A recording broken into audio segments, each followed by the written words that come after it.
Muchísimas gracias. Me han pedido que os cuente los temas de investigación. Son todo cosas bastante complejas. Voy a intentar hacerlo lo más sencillo que pueda para que podáis seguirme, ¿vale? Y cuando hablamos de investigación en enfermedades hereditarias de la retina, os voy a hablar sobre todo de lo que llamamos terapias avanzadas. ¿Qué son las terapias avanzadas?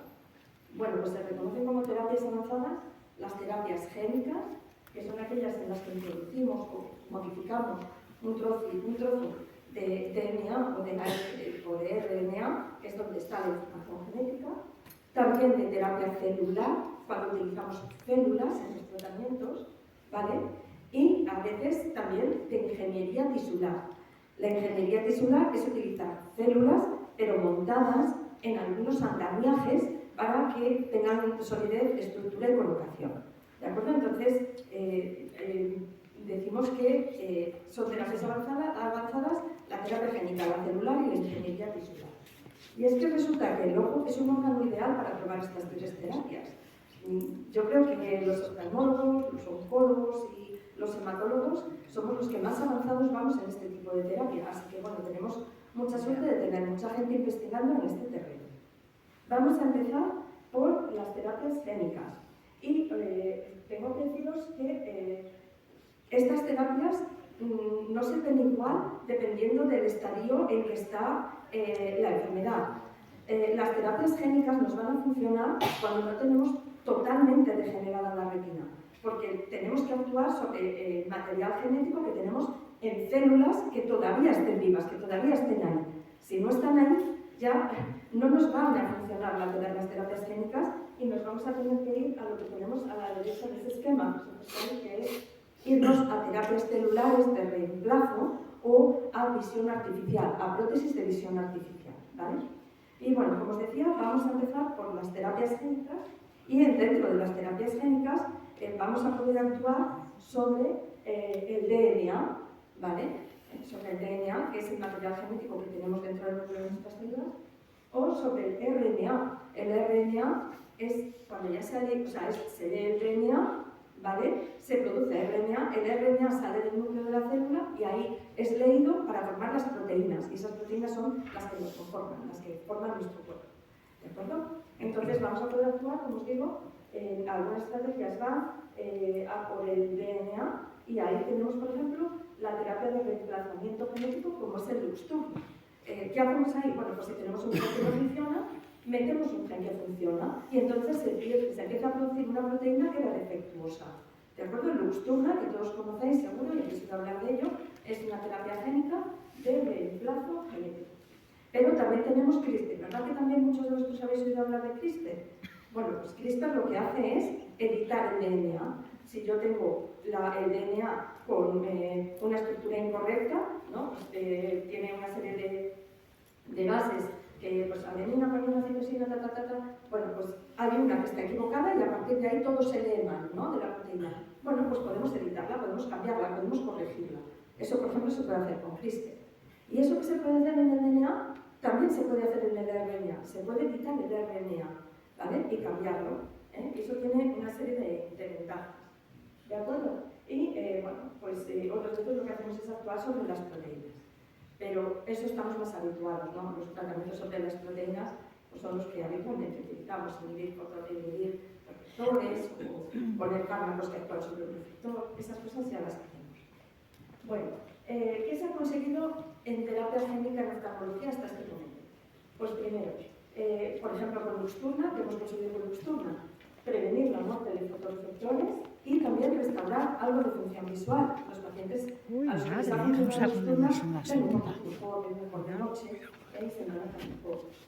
Y también tenemos nuevos abordajes en tratamiento de enfermedades degenerativas. Por ejemplo, una cosa que se está haciendo, muy curiosa, es poner un gen que produzca Lucentis. O sea, ¿sabéis lo que es el Lucentis? Es la enfermedad que es el fármaco que se usa para tratar la de Lyme, ¿vale? Entonces, ponemos un gen que produce Lucentis. Nosotros normalmente no producimos Lucentis, pero nuestro cuerpo empezaría a producir ese fármaco y no nos tendría que inyectar cada mes. Todas estas estrategias se están probando, ¿de acuerdo? Y son cosas pues, muy interesantes. Vale. Con respecto a las terapias génicas de reemplazo, ya os he dicho que lo que sirven es para meter un gen funcionante que no funcionaba, que era anómalo y que pues no funcionaba. Entonces, si tú metes el gen bueno, se empieza a producir la proteína y la función se rescata. ¿De acuerdo? Además, bueno, el único problema que tienen las terapias génicas de reemplazo que se están utilizando en la actualidad es que el vehículo que utilizamos para meter en las células el gen bueno, el gen que funciona, son habitualmente virus adeno-asociados. Son unos virus modificados para no producir enfermedad. Y esos virus adeno-asociados son muy pequeños. Entonces, solo nos sirven para genes pequeñitos. Pero tenemos genes muy grandes a veces. Por ejemplo, el ABCA4, que es el del Stargardt, es un gen muy grande.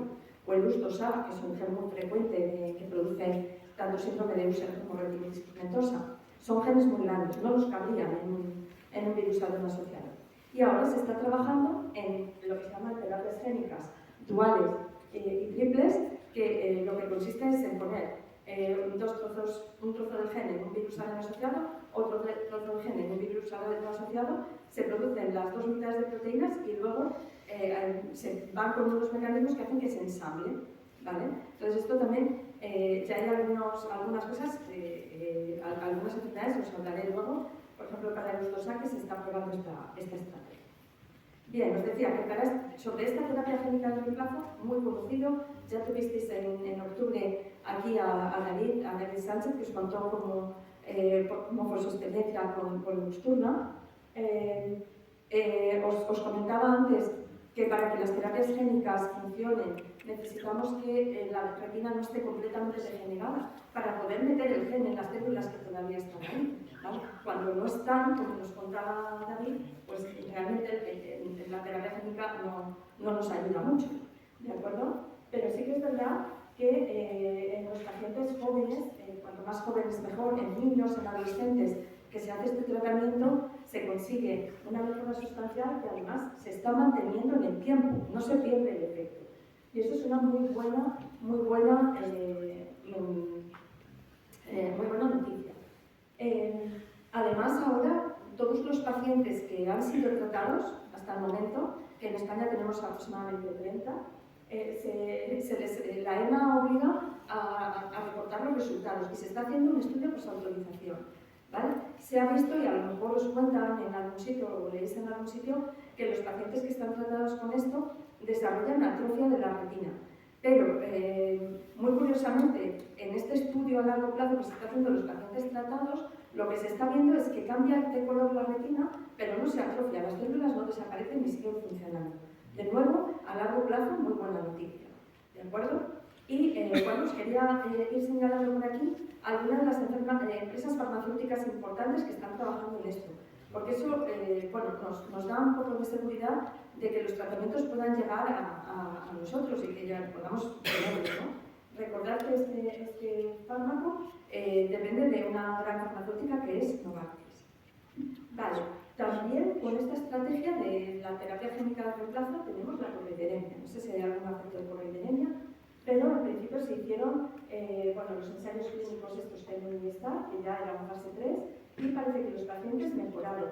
Abajo tenéis los resultados de mejora de la microperimetría, como que mejoró la función de la retina central.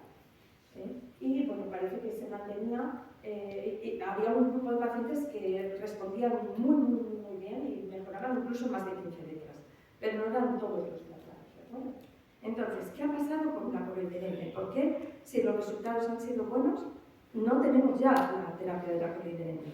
Bueno, pues hemos tenido problemas con las agencias reguladoras, ¿de acuerdo? ¿Quiénes son las agencias reguladoras? En nuestro caso, en Europa, la Agencia Europea del Medicamento. Cualquier fármaco que se quiera comercializar en la Unión Europea tiene que ser aprobado por la Agencia Europea, primero, y luego ya hay una negociación país por país. Bueno, pues esta terapia génica de coroideremia, como la que os voy a contar a continuación, que es la del RPGR, no ha pasado el filtro de la Agencia Europea del Medicamento. ¿Y cuál ha sido el problema? Bueno, pues el problema es que, aunque os he contado que había un subgrupo de pacientes que sí que mejoraban 15 letras son 3 líneas. Cuando os toman la visión, 3 líneas de visión. ¿Vale? Pues la inmensa mayoría y de media no se alcanzaba esa mejora, no mejoraban 3 líneas. Y el ensayo clínico se había diseñado diciendo que el objetivo era que se mejoraran 3 líneas.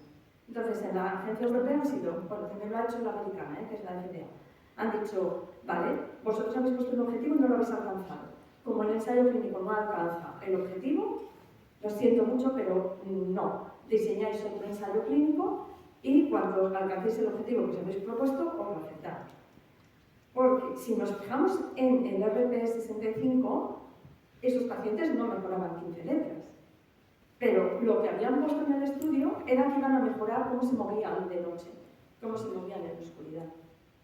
Esa simple chorrada está retrasando, que es una chorrada que no entienden los reguladores. O sea, se han puesto rígidos por más que han ido catedráticos de toda Europa. Ha ido retina internacional con enfermos tratados que iban a decir que yo veo mejor, que esto es estupendo. Pues no han movido a la agencia, ¿vale? Así que les están haciendo repetir los ensayos clínicos. Tanto este de la clorhidemia como este otro del RPGR, ¿vale? Bueno, RPGR, este gen así, seguro que hay alguno, porque produce el 70% de las retinitis pigmentosas ligadas a X. O sea, la inmensa mayoría, más de la mitad de las ligadas a X son por RPGR, ¿vale? Vale, este también nos pasó lo mismo. Los pacientes han mejorado, pero la EMA y la FDA no han dado autorización a las farmacéuticas a comercializar. Y están teniendo que repetir los estudios. Aquí, pues tenemos todas esas empresas que os he puesto ahí. Bueno, tenemos Naistar Biogen, que está en Oxford, ¿vale? Tenemos AGCC, que tiene ahí abajo es Vivo Therapeutics, es otra empresa que da resultados positivos al año en un ensayo clínico en fase 2. Luego tenemos Meira. Meira es la que detrás de Meira está Janssen. Janssen es segunda gran farmacéutica que citamos. Janssen es Johnson & Johnson, uno de los que sacaron vacunas, ¿os acordáis? Sí. Vale, pues Janssen está detrás de los ensayos, ha comprado la patente a Meira y están finalizando la repetición de los ensayos clínicos. Y luego hay otra empresa china que se llama Frontera Therapeutics que también está trabajando en el RPGR. Así que tenemos también que tener muchas esperanzas puestas a aquellos pacientes que tengan esta mutación en el RPGR, ¿vale? Porque los ensayos, sobre todo el Sirius, que es el que hicieron los de Oxford, mostrando también mejorías en las microperimetrías, que es cómo funciona la retina central. El resto visual que tenemos, pues aumentado. ¿De acuerdo? Vale, otra terapia génica de aumento es para los pacientes que tienen retinosquisis juvenil ligada a X, el gen RS1. No sé si hay alguien por aquí. Vale, aquí también lo que se ha visto, esto no está todavía en fase de ensayo clínico. Los otros que os he comentado sí que están en fase de ensayo clínico en humanos y se está repitiendo y ya se han visto signos de eficacia en un fase 3, que está muy bien, ¿vale? Este es todavía el ratón, pero es también una corrección, una terapia génica que en los pacientes infectados con la retinosquisis se llama retinosquisis esquiste. Es porque la retina tiene un montón de quistecitos pequeños. Los que tenéis ahí, el que no está tratado, tiene como quistecitos en la retina, ¿vale? Y el que está tratado desaparecen los quistecitos. Y eso está muy bien, ¿vale? Los resultados de este estudio preclínico van en la buena dirección y vamos adelante con los ensayos. Están pensando en pasarlo a ensayos clínicos en humano y la empresa que está detrás es Arsena Therapeutics, ¿vale? Siempre que hay una empresa detrás, se está metiendo dinero en esto, y eso es muy bueno para nosotros, ¿no? Bien, os decía que a veces los genes que son muy grandes, como el USDOSA, no caben en un virus adeno-asociados, pero se puede utilizar la misma estrategia cogiendo dos virus adeno-asociados, ¿vale? Te produce uno la mitad de la proteína, el otro la otra mitad, y pones cosas que permiten el anclaje de las dos y se junta la proteína y tienes una proteína funcional. Vale, aquí tenemos dos empresas trabajando. Perdón, me he equivocado. Esta no es el de Usher, es el del MIO7A, que es para enfermedad de Usher, para el síndrome de Usher. Me vais a disculpar del error. Es para MIO7A. Y tenemos dos empresas. Esa que se llama Usher y otra se llama Avantgarde. Y yo casi que esto me lo he traído para acordarme yo de las empresas, porque realmente hay tantas trabajando en esto que no me acordaría. ¿De acuerdo?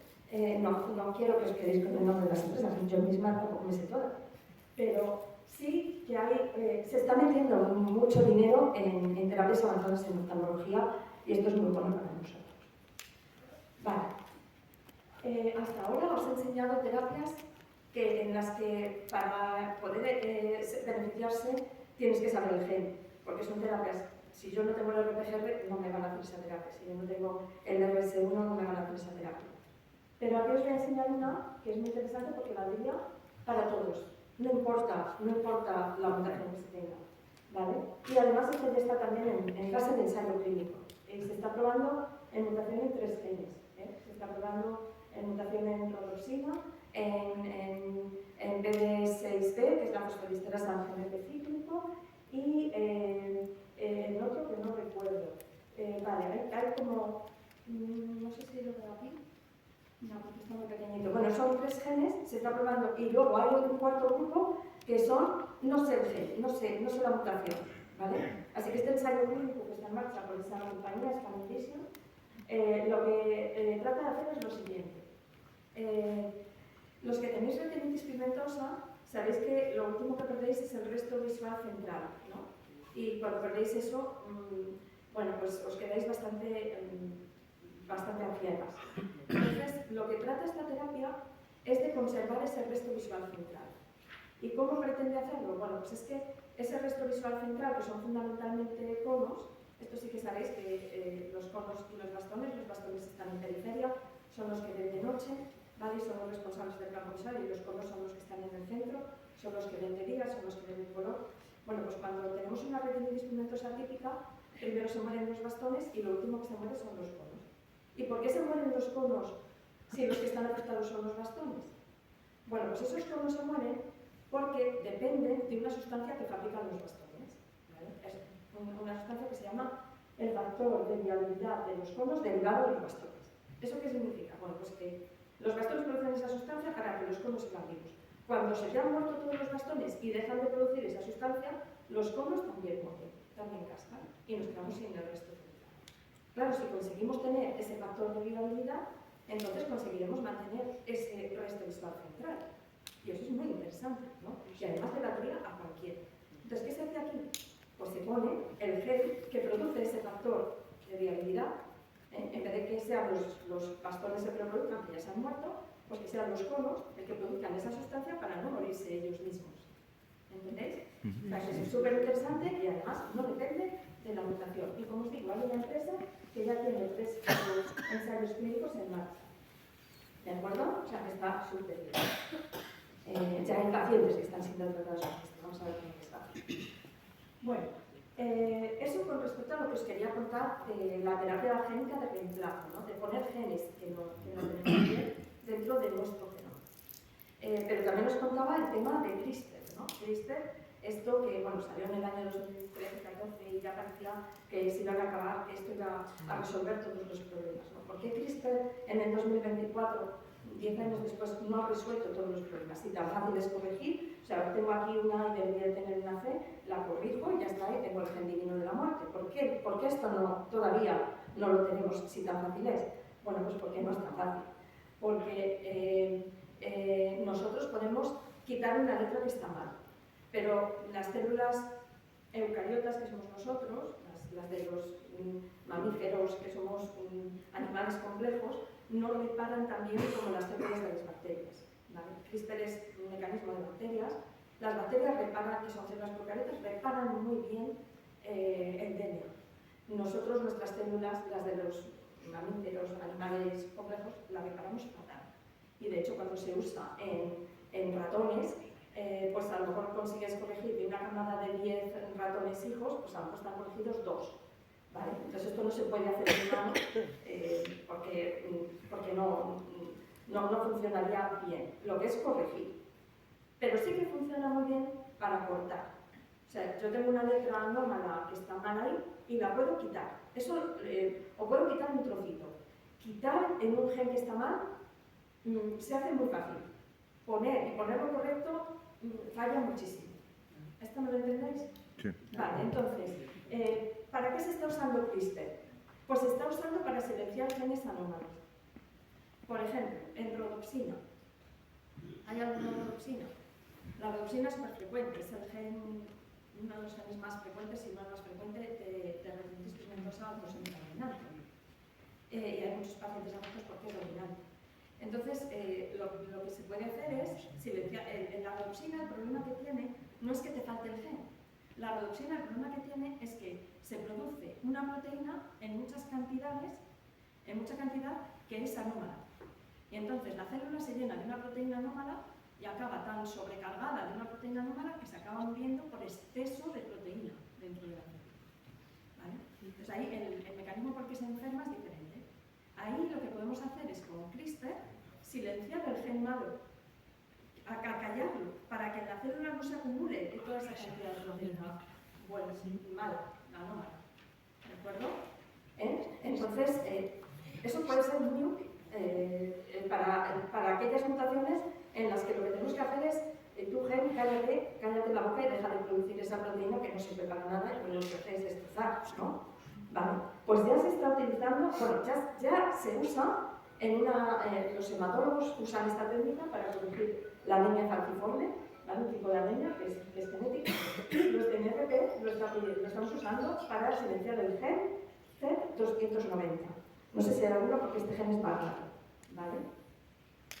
Pero es que además de editar el DNA, también hay otra estrategia que es editar, corregir el RNA, el segundo paso, ¿vale?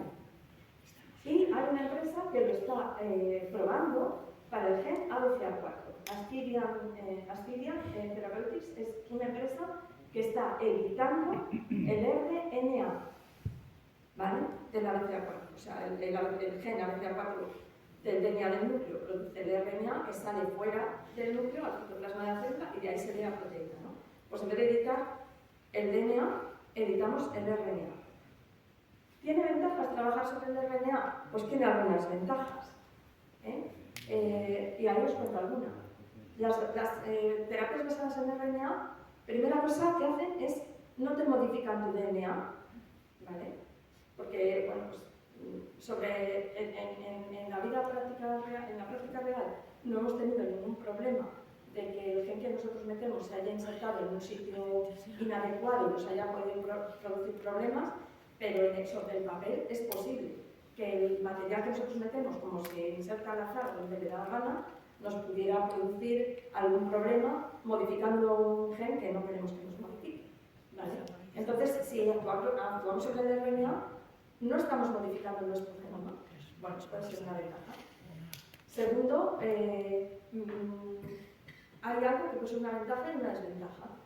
El DNA no se modifica, lo tenemos siempre, pero el RNA se acaba degradando.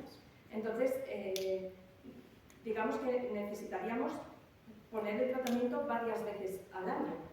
Hasta el momento las terapias basadas en RNA las están pinchando intravítreas cada 6 meses.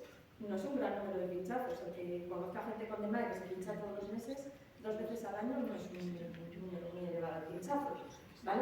Pero digamos que no se queda a largo plazo.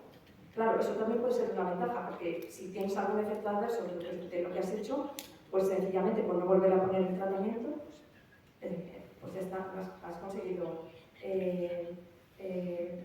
pararlos, ¿vale?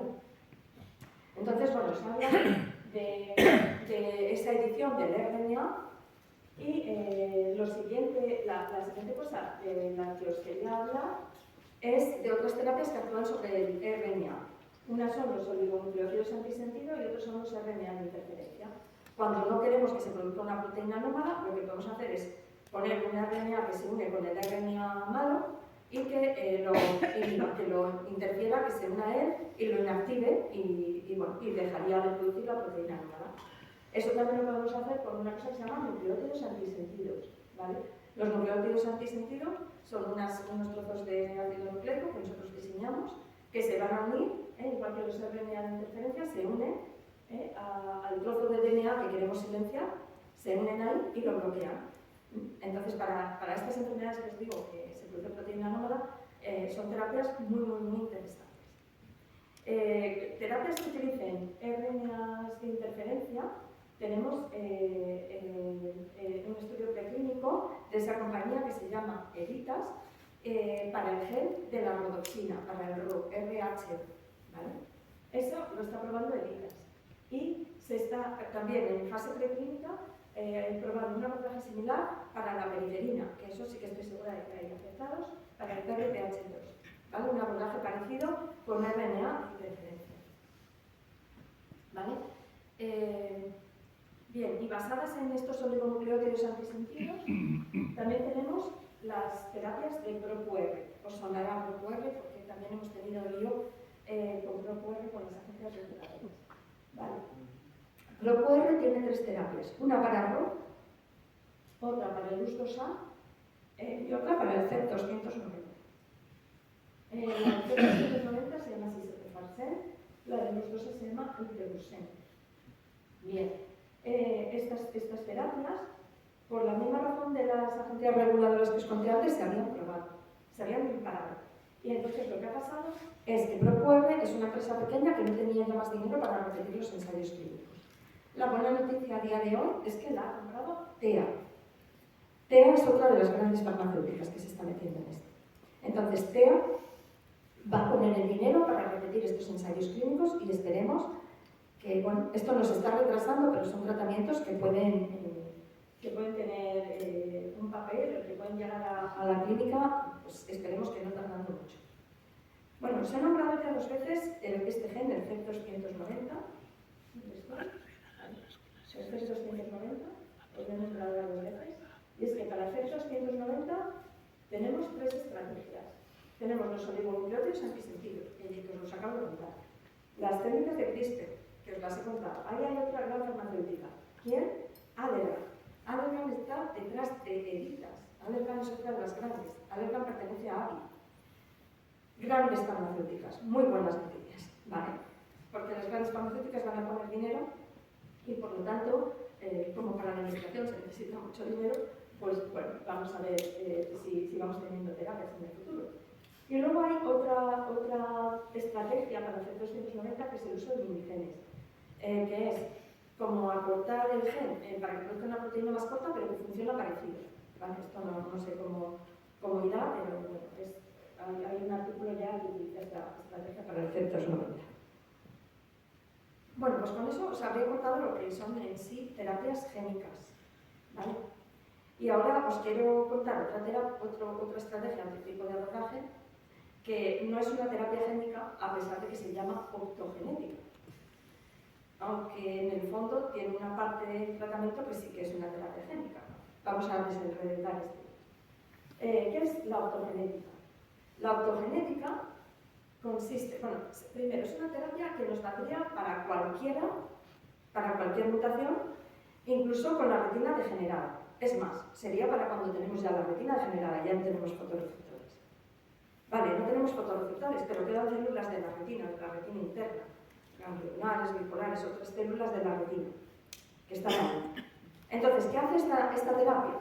Pues lo que hace es, con una terapia génica se mete el gen de una proteína que es la que responde a la luz. Es como que estamos convirtiendo las células que quedan en fotorreceptores. Las células que quedan no se estimulan por la luz, pero le ponemos una proteína que es la que es capaz de responder a la luz. Entonces, cuando le entra luz, esas células responden y son capaces de detectar la luz, ¿vale? Hay 2 grupos trabajando en ortogenética, uno en París, el de Sager, y otro en los Estados Unidos. El grupo de Sager en París ya tienen pacientes tratados, que parece que sí que ven mejor. En los de París, los pacientes, para que respondan las células, necesitan mucha cantidad de luz, así que los pacientes se ponen unas gafas que como que incrementan la intensidad de la imagen para que el ojo sea capaz de detectarlo, ¿vale? Y bueno, pues además necesitan un entrenamiento, necesitan aprender a ver con este dispositivo y con esta terapia. Es una terapia interesante y, como digo, ya hay pacientes tratados que la tienen. Vale, y ya para finalizar, no sé si tenéis en la asociación alguna neuropatía óptica hereditaria de Leber, que no es lo mismo que la macrosis conjunta de Leber. Esta es una enfermedad del nervio óptico, ¿vale? Y también tenemos terapias génicas para la neuropatía óptica hereditaria de Leber, que es una enfermedad mitocondrial, de herencia materna, ¿vale? Que afecta a las mujeres. Y tenemos 2 ensayos clínicos el reverse, el rescue, que han dado resultados que son muy esperanzadores. Parece que está funcionando bien, que recupera la función de las mitocondrias, que son las que se alteran en esta enfermedad.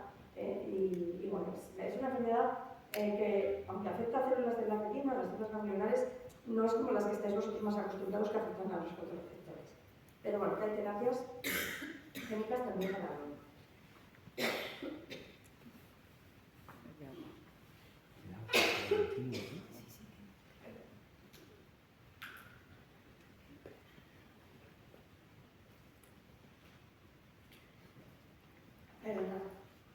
Bueno, con eso os he contado todo lo que os quería contar que se puede hacer de terapia génica.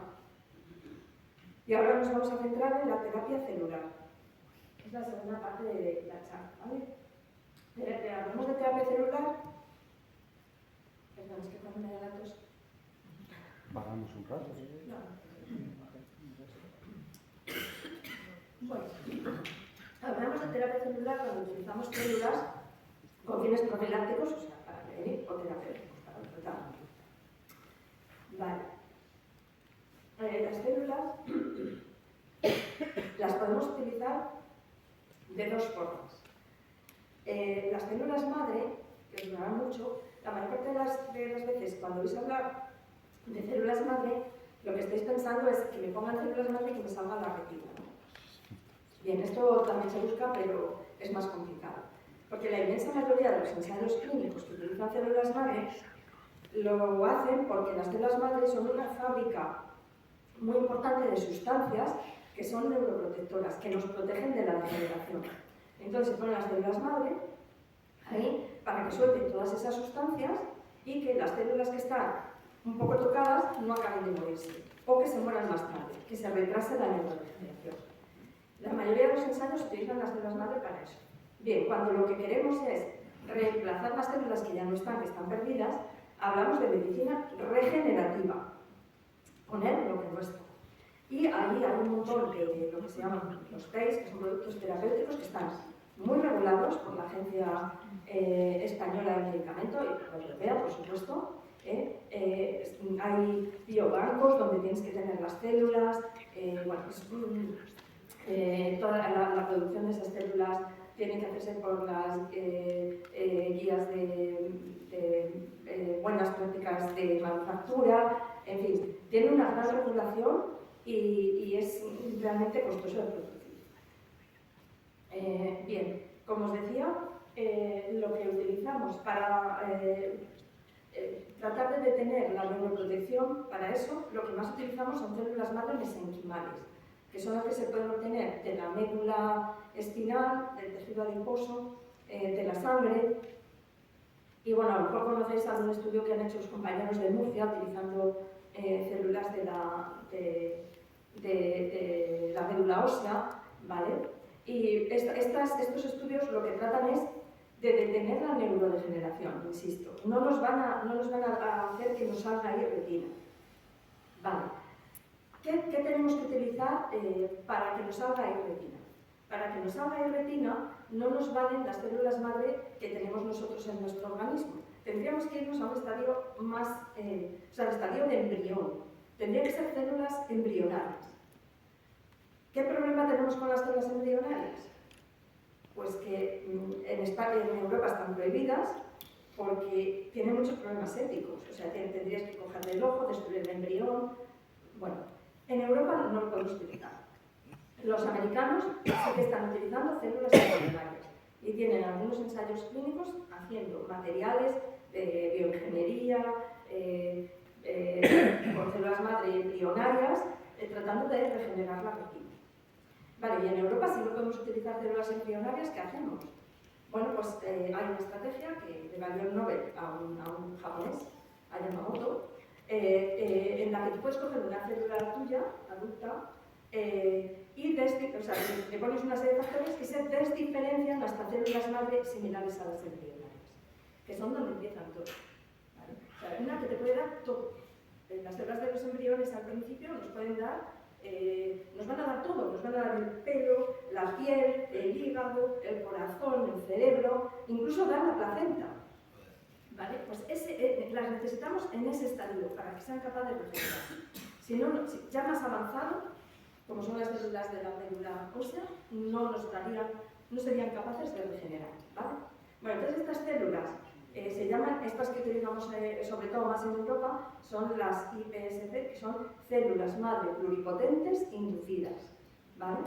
Y tienen el mismo efecto, las mismas propiedades que las embrionarias. Así que bueno, tenemos una vía de escape por ahí, ¿vale? Entonces, lo que hacemos con esas células, lo que se está haciendo es crear matrices sobre las que pueden ser biodegradables, un andamio biológico para que las células estén colocadas, porque si no es un amasijo, que no. Las células en la retina tienen que estar colocadas en capas, tienen que tener un orden.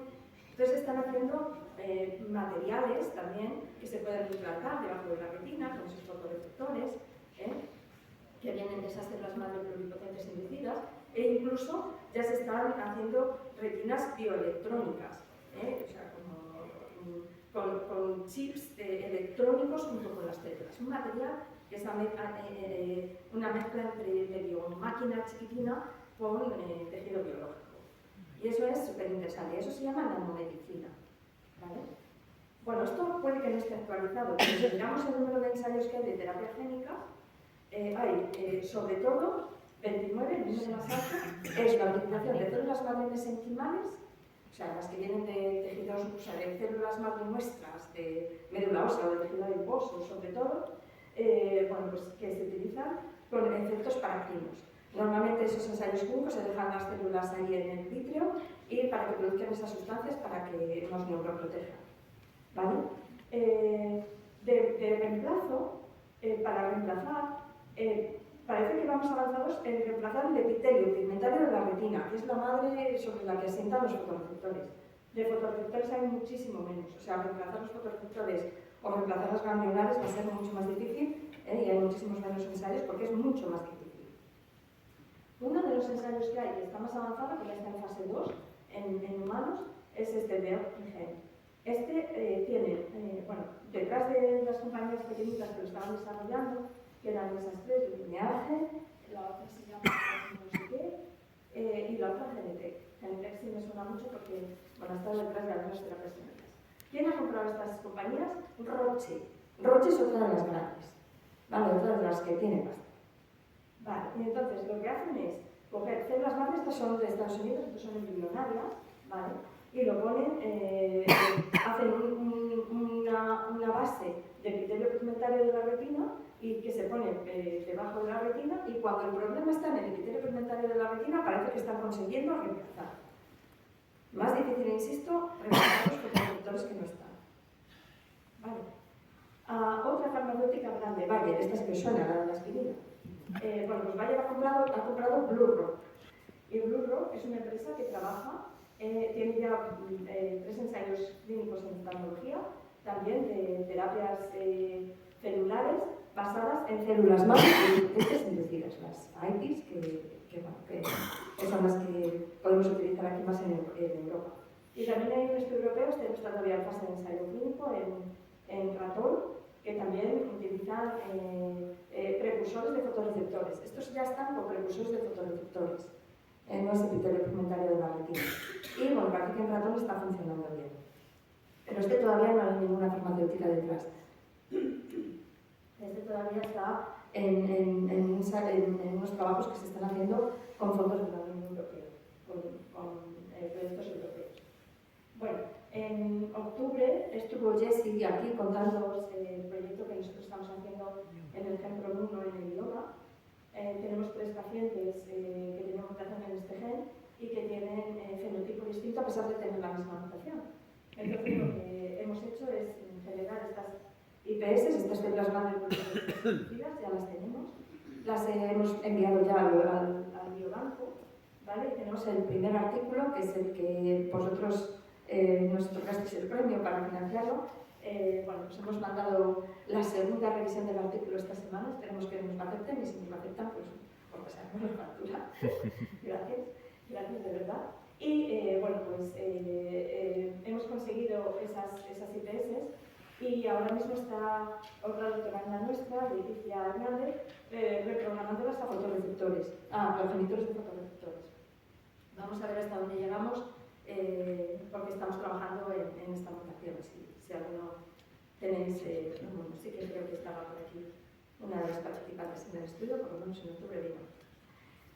Bueno, con eso, eso es todo lo que os quería contar de terapia celular. Y vamos a ver muy poquito, porque hay muy poquito, sobre visión artificial, ¿no? Los chips de visión artificial. Que aquí tenemos que dividirlos en aquellos en los que trabajan los neurocirujanos y los neurólogos, que ponen sistemas de estimulación sobre el córtex occipital o sobre la vía visual, y los que usamos los oftalmólogos, que los ponemos en el ojo, ¿no? Cuando nosotros los ponemos en el ojo, toda la vía visual tiene que estar bien, porque si no, no van a funcionar, ¿vale? Pero bueno, yo lo que os voy a contar es un poco más los del ojo, porque bueno, pues son los que me pillan un poquito más cerca. Bueno, si os fijáis, aquí tenemos el primero, el Arcus 2, que el Arcus 2, ya, bueno, sobre todo los que estéis más puestos, sabéis que, bueno, que era una empresa que se llama Second Sight, que quebró. Entonces hay un montón de pacientes por el mundo con este sistema de visión artificial puesto y que no van a tener servicio técnico para largo plazo. Bueno, Second Sight también tenía un implante cortical que se llamaba el Orion, ¿vale? Entonces no sabemos en qué va a quedar ese implante. Pero tenemos un montón de implantes de otras empresas. Tenemos el Iris 2, que es de Pixel Vision, que es francesa, ¿vale? Y el Prima, que es de Pixel Vision. Uno es para RP y el otro es para enfermedad macular. Luego tenemos también el Optoepi-Red, que este lo están desarrollando los israelíes. Los alemanes están trabajando en el Alpha AMS, ¿no?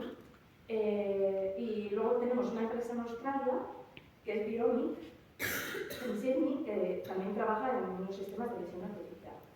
Estos están todavía en fase de ensayo clínico, no sabemos si llegarán a comercializarse, pero bueno, ya hay algunos pacientes que te cuentan que sí que mejoran algo, pero tenéis que tener en cuenta que estos sistemas pues ven muy mal, ¿no? Ahora os voy a enseñar algunos ejemplos.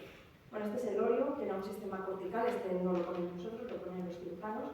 Y estos son los dispositivos más oftalmológicos, los que sí que ponen los oftalmólogos, que les podemos poner pues, debajo de la retina, por encima de la retina, entre la esclera y la capa vascular, que son los supracoroideos. Entonces tenemos distintos implantes que se pueden poner, pues como digo, unos más pensados para RP y otros más pensados para enfermedad macular. Pero lo que os decía sobre la visión artificial es que yo considero que es para pacientes que no tienen resto visual, porque los que tenéis resto visual veis mejor que con esto. O sea, es una visión muy pixelada. Yo conocí a algún paciente que ha tenido la luz puesto y no lo llevan encendido todo el rato porque les vuelve muy loco, porque todo se ve pixelado. Entonces tienes que aprender a ver con él, lleva meses de aprendizaje el ver eso, pero bueno, sí que les puede ayudar cuando estás con el error total, pues ver dónde está la puerta para poder salir o ver por dónde va un pasillo, etcétera, pues sí que ayuda, ¿no? A ver dónde no está. Vale, y quería terminar porque hace menos de un mes ha sido algo, contarnos muy brevemente qué se ha presentado en algo de estudios clínicos. Y he obviado los preclínicos, ¿vale? Mirad, se ha contado, se está probando la metformina en gotas. La metformina es un antidiabético. Ya se estaba probando por vía oral y ahora se está probando en gotas para el Stargardt. Hay una terapia génica que también es independiente de la mutación, que es de un gen que es un neuroprotector, que protege a los fotorreceptores que quedan ahí, ¿vale? Se ha presentado en fase 1-2, el ensayo clínico fase 1-2. Fase 1-2 es que se está probando seguridad, ¿vale? La eficacia sería en fase 3. De terapia celular hay un ensayo de un parche de epitelio pigmentario derivado de esas IPS y otro que es un organoide de retina que tiene varias capas que también es derivado de IPS para RPs en estadio avanzado, ¿vale? Y tenemos ahí otras 3 empresas, una es Photosite, que es de California, otra es Luxa, y esta es otra que se llama Therapeutics, que están trabajando también en estudios de terapia celular y que han presentado resultados de terapia celular para DMAE-6. Bueno, y antes de terminar, quería comentaros un poquito, porque me dijo Pedro que queréis preguntar sobre la N-acetilcisteína. La N-acetilcisteína es eso que a veces os ponen cuando tenéis catarro, porque es un mucolítico, eso es para los mocos, ¿vale? Sí. Bueno, pues la N-acetilcisteína se está probando en un ensayo clínico también, fase 1-2, para valorar su eficacia, ¿vale? Lo están probando en Alemania, Austria, Bélgica y también en Australia. Hay un ensayo clínico europeo y otro en Australia. Si me preguntáis si es eficaz, no lo sabemos. De momento lo que estamos probando en fase 1-2, como tesis avanzada, es si es seguro, si no nos da problemas, ¿vale? Si es seguro, entonces dejarán avanzar hasta la fase 3. La fase 3 es donde demostramos eficacia. Cuando sepamos que es eficaz, os lo podremos recomendar ampliamente, pero si no sabemos si es eficaz o no, pues de momento es algo que se está estudiando. Vale, y me podéis decir, bueno, pero estos dos mocos tienen muy pocos efectos secundarios. Pues seguramente tienen muy pocos efectos secundarios, pero hay algunas circunstancias en las que hay que tener precaución. Por ejemplo, los asmáticos. Los asmáticos no deberían de tomar. O también los pacientes que tengan problemas de coagulación, porque favorece el sangrado. Y por ejemplo, si te van a operar, pues es mejor no tomarlo. Por lo tanto, no lo toméis por vuestra cuenta, y si lo tomáis por vuestra cuenta, tenéis que decírselo al médico, que sepa que estáis tomando eso. Porque imaginaos que os van a operar y no saben que estáis tomando eso, pues tenéis un sangrado en la cirugía. ¿De acuerdo? O sea que, bueno, ningún medicamento está exento de riesgos. Y ahora último, pues sencillamente pues, es un resumen de los genes que se están abordando y cómo se están abordando, ¿no? Mira, tenéis ahí el RP65, el RPGR, el MIO7A, el ABCA4, el CEP290, el PRPF31, el CRX, el RP1, la roxina, el ROX, el TR6B, el CNGA6B, creo que me queda uno más, el US2A, la 4, que no sé si le he dicho, el RP2. O sea, es decir, tenemos un montón de genes y también os he contado terapias que no son dependientes de genes, así que esperanza, pues yo os diría que no la perdáis, porque se trabaja mucho, se está metiendo dinero, hay muchas grandes empresas que están metiendo dinero en esto y yo tengo la esperanza de que más pronto que tarde vamos a tener un montón de terapias a nuestra disposición. Pues esto es todo y solamente quería terminar diciendo que tenemos que todos empujar para que se cree la especialidad de genética clínica ya. Llevamos 3 ministros diciendo que ya este año, ya que seguimos esperando por la especialidad genética y creo que todos nosotros como profesionales, como oftalmólogos y vosotros como pacientes necesitamos genetistas clínicos cuanto antes. Y eso es todo.